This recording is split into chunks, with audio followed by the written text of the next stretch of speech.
अस्सलाम वालेकुम रहमतुल्लाहि व बरकातहू एवरीवन। आई होप आप सब लोग ठीक होंगे। Welcome back to my channel, welcome back to my another video. तो रमज़ान का महीना वो बरकतों वाला, रहमतों वाला बहुत करीब है। कुछ ही दिन दूर है जब वो रौनकें होंगी, दिल का सुकून होगा, लंबी लंबी रातों की इबादतें होंगी और एक अलग ही अल्लाह के साथ वक्त हम बातें करेंगे, गुजारेंगे और उसकी बात ही कुछ और है। रमज़ान के बारे में मैं जितना बोलूँ और वो जो एक फीलिंग है वो बिल्कुल डिफरेंट है और हम सब की एक फेवरेट मंथ है ये। तो जाहिर है जब कुछ स्पेशल आने वाला होता है, ज़िंदगी में स्पेशल होने वाला होता है और इतनी बरकतों रहमतों वाला महीना हो तो उसकी तैयारी भी तो पहले से बनती है ना, ताकि हमारे पास इतना कुछ होता है मांगने के लिए। हम ये भी चाहिए, वो भी चाहिए और हमें ये भी करना है, ज़िंदगी में ऐसा भी हो, वैसा भी हो। तो उसके लिए थोड़ी बहुत लिस्ट, थोड़ी बहुत तैयारी तो होनी चाहिए। जो अलग अलग दुआएं हैं रमज़ान में पढ़ने की वो शेयर करती रहूं ताकि हम सब याद करें मिलकर और अल्लाह ताला से सारी अपनी दुआएं जो है वो कबूल करवा लें, क्योंकि ये है ही कबूलियत का महीना। इसमें तो वो घाटे में है जो नहीं मांग रहा है। हमारे मांगने में कमी है, उसके खजानों में, उसकी अता में कमी नहीं है। तो हमें बिल्कुल, वो कहते हैं हम कितनी भी मांग मांग के हद करते, वो देते हुए नहीं थकता।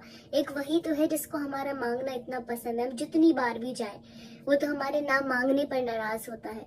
तो इस मोहब्बत का हमें बिल्कुल भी इसको फॉर ग्रांटेड नहीं लेना है। 3 दुआएं मैं इंशाल्लाह आपके साथ इस वीडियो में शेयर करूंगी और आगे भी हम और वीडियोस बनाएंगे और आप भी मुझे सजेस्ट करिएगा कि आपको किस किस चीज़ की दुआएं चाहिए और इसी तरह से हम दुआएं सीरीज कंटिन्यू करेंगे इंशाल्लाह। तो सबसे पहली दुआ मैं आपके साथ शेयर करना चाहती हूँ विदाउट एनी फर्दर डिले, वो है मग़फ़िरत की दुआ। और रमज़ान के हम अक्सर ये सोचते हैं कि हमें ये लैलतुल क़द्र में ही पढ़नी चाहिए या फिर आखिरी दिनों में, लेकिन नहीं, ये हमें जो पूरे रमज़ान का पहला दिन लगता है और आखिरी दिन तक हमें ये दुआ ज़्यादा से ज़्यादा उठते बैठते हर नमाज के बाद, हर दुआ में, हर दुआ से पहले ये दुआ ज़रूर पढ़नी है। और वो है अल्लाहुम्मा इन्नका अफ़ुव्वुन तुहिब्बुल अफ़्व फ़अफ़ु अन्नी। इस कोशिश करें कि इस दुआ को ज़रूर पढ़ें। इससे हम अल्लाह सुब्हानहू व तआला से मग़फ़िरत तलब कर रहे हैं, क्योंकि बेशक वही माफ़ करने वाला है। और जब हम अपनी ज़िंदगी में इस्तिग़फ़ार करते हैं और अल्लाह हमारे गुनाहों को माफ़ कर देता है ना, तो यकीन करें, क्योंकि ऐसे काफ़ी चीज़ें होती हैं जो हम जाने अनजाने में कर जाते हैं, हमें नहीं पता होती हैं। अल्लाह सुब्हानहू व तआला हम सबको माफ़ फरमाए। और अगर इस्तिग़फ़ार हमारी होती रहेगी, हमें अल्लाह माफ़ कर देगा, तो हर एक चीज़, हमारी दुआएं कबूलियत के असर भी बढ़ जाते हैं, ज़िंदगी भी सुकून में होती है, दिल सुकून में होता है और आप खुद अपनी ज़िंदगी में चेंजेस देखेंगे। और ये दुआ है कि ये रमज़ान हम सब के लिए लाइफ चेंजिंग रमज़ान हो।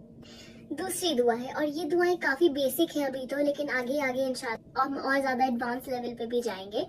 दूसरी दुआ है अल्लाहुम्मा बल्लिगना लैलतुल क़द्र। हम सब चाहते हैं कि रमज़ान की जो वो कीमती एक रात है जिसको हमें ढूंढना है, वो लैलतुल क़द्र की रात, और बहुत बहुत कीमती रात है। इसका कुरान में जिक्र है कि ये रात अगर मिल जाए ना तो बस समझे जिंदगी, दुनिया, आखिरत सब कुछ बन गई है।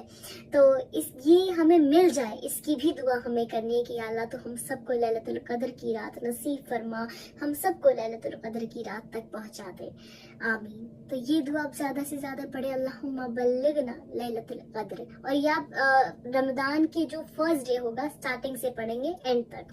तीसरी दुआ रब्बना तक़ब्बल मिन्ना इन्नका अंतस समीउल अलीम। इबादतें जो भी हम करते हैं ना, इसे कबूल फरमा, बेशक तू ही सब जानने वाला और सुनने वाला है। हम जो नमाजें पढ़ते हैं टूटी फूटी, हम रोज़े रखते हैं, हमें नहीं पता होता कि हम क्या गलतियां कर देते हैं जाने अनजाने में ही। तो हमें ये भी पढ़ते रहना है साथ साथ कि अल्लाह हम जैसा भी कर रहे हैं, जो भी कर रहे हैं, तो बस कबूल फरमा। और बेशक मुझे यकीन है, हम सबको ये यकीन होना चाहिए कि अल्लाह कबूल करेगा। हमें डाउट में नहीं रहना है, ना अपनी नमाजों के लिए शक में रहना है, ना अपनी दुआओं में, क्योंकि शक हमारी दुआएं, हमारी नमाजों को कमज़ोर करता है।